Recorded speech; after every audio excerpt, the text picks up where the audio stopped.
Hello viewers, good morning all. আজকে বাবার চতুর্থ সোমবার। সকল বাবার ভক্তদের প্রীতি শুভেচ্ছা অভিনন্দন।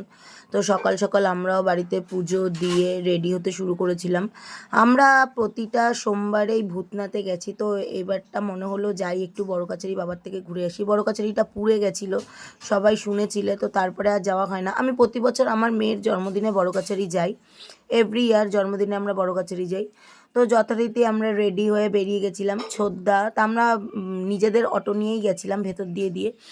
ছোদ্দা, ছোটো বৌদি, তার দুটো বাচ্চা, আমার মেয়ে, চুমকির ছেলে। তো ভেতরের রাস্তা দিয়ে গিয়ে বুঝতে পারলাম রাস্তা খুবই খারাপ করে দিয়েছে। ঠাকুর পুকুরের দিক দিয়ে, বেহালার দিক দিয়ে অবধি প্রচণ্ড রাস্তা খারাপ ছিল। দেন আমরা গিয়ে যখন জোকার থেকে পৌঁছলাম তখন রাস্তা একটু ভালো হতে শুরু করলো, কিন্তু ভেতরের রাস্তা দিয়ে গিয়ে দেখলাম রাস্তা বন্ধ। তাই আবার আমাদের আধা ঘন্টা ঘুরে মেন রাস্তা দিয়ে ঘুরে ঘুরে যেতে হলো। তো আলটিমেট আমরা মেন রাস্তা দিয়ে ঘুরে যাবার পরে আলটিমেট গিয়ে আমরা বড় কাছারিতে পৌঁছালাম।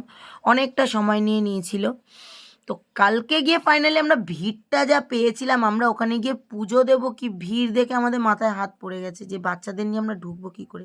আমরা 2 ঘন্টার ওপর ওখানে বসেছিলাম বাচ্চা নিয়ে, তাও আমরা কোনো বাচ্চাকে নিয়ে ঢুকতে পারিনি, স্নানও করাইনি বাচ্চাগুলিকে। বিকালবেলা ওখানে গিয়ে আমরা 2-3 ঘন্টা বসে বিকাল 5টার সময় যখন একটু হালকা হয়েছে তখন আমরা পুজো দিতে ঢুকেছি। তাও বাচ্চাগুলিকে নিয়ে যাইনি, বাচ্চাগুলিকে বড় বৌদির ছোটো বৌদির কাছে দিয়ে আমরা পুজো দিতে ঢুকেছিলাম। তখনও পর্যন্ত কনস্ট্যান্ট ভিড় ছিল, যেই ভিড়টা সামলানো খুব মুশকিল ছিল। তবে বড় কাছারির একটা জিনিস আমার খুব বাজে লাগে, যে বাবার মাথায় জল ঢালা হয়, সেই জলটা এসেই সবার পায়ে পড়ে, সবাই ওখানে পাড়াচ্ছে, সবাই ওখানে, যেই জিনিসটা আমার একদমই পছন্দ না। ওখানে বাবার মাথা থেকে জলটা বেরোনোর কোনো রাস্তা নেই, যেখানেই জল ঢালছে সেখান দিয়েই ভেতরে জল পড়ছে। তো প্রচুর লোক গণ্ডি কাটছিল, প্রচুর ভক্তরা পুজো দিতে এসেছিলো। কিছুই চেঞ্জ হয়নি, যে কিছু চেঞ্জ হয়েছে ওখানে দেখো, তোমরা দেখতে পাচ্ছ জলে জল, এগুলি ওইখানকার জল না। বাবার মাথায় যে জল ঢালা হচ্ছে সেই জল গড়িয়ে গড়িয়ে সিদ্ধি পাতা উংলি দিয়ে দিয়ে পুরো মেঝে সব ভর্তি হয়ে গেছিলো। তো আলটিমেট আমরা পুজো দিয়েছিলাম, দিয়ে ওই উল্টো পাশে যেখানে রাখা গোপাল মহাদেব, অনেকে ওই বাইরের মহাদেবেই পুজো দিয়ে দিচ্ছিলো, দেখতে পাচ্ছ।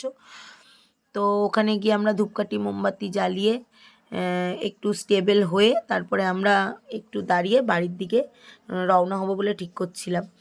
তো দেখো ওই বাইরেই ঠাকুরগুলি রাখানো, যারা ঢুকতে পারেনি এত ভিড়ে তারা বাইরেই বাবার মাথায় জল ঢেলে দিচ্ছে। তো তারপরে আমরা ওখানে অনেকেই বলছিল যে এইগুলি খুব বাজে হচ্ছে, কনস্ট্যান্ট এই যে নিচটা দেখতে পাচ্ছ, বাবার মাথার পায়ের জলগুলি সবাই পাড়াচ্ছে। তারপর খাওয়া দাওয়া করতে গেলাম, খাওয়া দাওয়া করে বেরিয়েই দেখছি একটা গোপাল নিয়ে একটা দাদা দাঁড়িয়ে আছে। তো গোপালটাকে জাস্ট দেখো তুমি, সানগ্লাস পরা, হাতে বেলুন নেওয়া, একটা বাচ্চা যেভাবে দাদার কোলে বা বাবার কোলে থাকে সেভাবেই দেখো গোপালটা রয়েছে।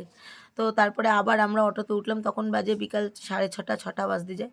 সব ক্লান্ত দেখো, সবাই ঘুমিয়ে পড়েছে সারাদিনের জার্নিতে আর সারাদিনের হতে। তারপর টুকটুক করে আমরা বাড়ির পথে রওনা দিলাম এবং ধীরে ধীরে বাড়ি চলে আসলাম। সবাই বড় কাছারি গেলে কালকের দিনটা কিভাবে কাটিয়েছো বাবার কাছে জানিও। Tata, bye bye.